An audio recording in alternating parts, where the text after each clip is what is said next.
இன்னைக்கு நம்மளோட கல்வி முறை அது ரொம்ப மாற்றம் அடைஞ்சிருக்கு. எதனாலன்னா பழைய காலத்துல ஒரு 4 வருஷம் ஒரு காலேஜில் போய் படிச்சிட்டோம்னா அது நமக்கு ஒரு வாழ்நாள் முதலீடா இருந்துச்சு. அந்த படிப்பை வச்சு இப்போ பொண்ணுங்கன்னா ஒரு எம்பிபிஎஸ், பசங்கன்னா ஒரு டெக்னிக்கல் எஜுகேஷன், இன்ஜினியரிங், அந்த படிப்பை வச்சு வாழ்நாள் ஃபுல்லா நம்ம சம்பாதிக்க முடியும், நம்ம ஒரு முன்னேற்றம் அடைய முடியுன்ற நிலைமை இருந்துச்சு. பட் இப்போ என்ன ஆயிடுச்சுன்னா எஜுகேஷன் ரொம்ப மாறிடுச்சு. எஜுகேஷன் சிஸ்டமே ரொம்ப டிஃப்ரெண்ட் ஆயிடுச்சு. ஒரு தொழில ஒரு ஸ்கில்ல 12 மாசத்துக்கு மேல கத்துக்க முடியாது, மாறிடுதான். அதை நீங்க ஒன்னு கத்துக்கிறீங்க, 12 மாசத்துலயே அதுல புது அப்டேஷன் வந்துடுது.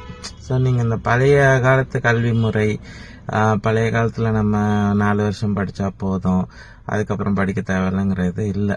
இப்போ வாழ்நாள் ஃபுல்லா நம்ம படிக்க வேண்டியிருக்கு. ஒரு காலேஜ் பேஸ்ட் எஜுகேஷன் பிளஸ் ஒரு தொழில் கல்வி, அதாவது ஒரு ஒர்க் எக்ஸ்பீரியன்ஸ், இது ரெண்டுமே கம்பைண்டா இருக்க வேண்டியிருக்கு. ஒன்று நம்ம லைஃப் லாங் அப்டேஷன், இன்னொன்று work experience, work paste education, இது ரெண்டும் முக்கியமா இருக்கு. ஈவன் பழைய காலத்துல பாத்தீங்கன்னா குருகுல முறை இருந்துச்சு. அப்ப எஜுகேஷன் எப்படின்னா ஒரு குரு கிட்ட போய் வேலை செய்வோம், அவர் எல்லா வேலையும் செய்யணும், படிப்பையும் கத்துக்கிட்டாங்க. ஸோ ரெண்டுமே கத்துக்கிட்டு இருந்தாங்க.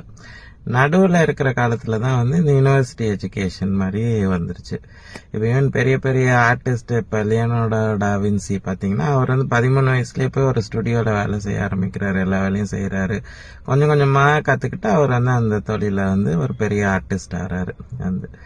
ரெண்டாவது செல்ஃப் எஜுகேஷன். இப்ப நம்மளோட இளையராஜாவோ இல்லை ஏஆர் ரஹ்மானோ இவங்க ஒரு ஃபார்மல் எஜுகேஷன் போல தானே சுயமா எஜுகேஷன், செல்ஃப் எஜுகேஷன் பண்ணியிருக்காங்க. ஸோ இன்னைக்கு காலகட்டத்தில் எஜுகேஷனுங்கிறது ஒரு லைஃப் லாங் ப்ராசஸ். நம்ம வாழ்நாள் ஃபுல்லா கத்துக்க வேண்டியிருக்குது தொழில படிப்பை.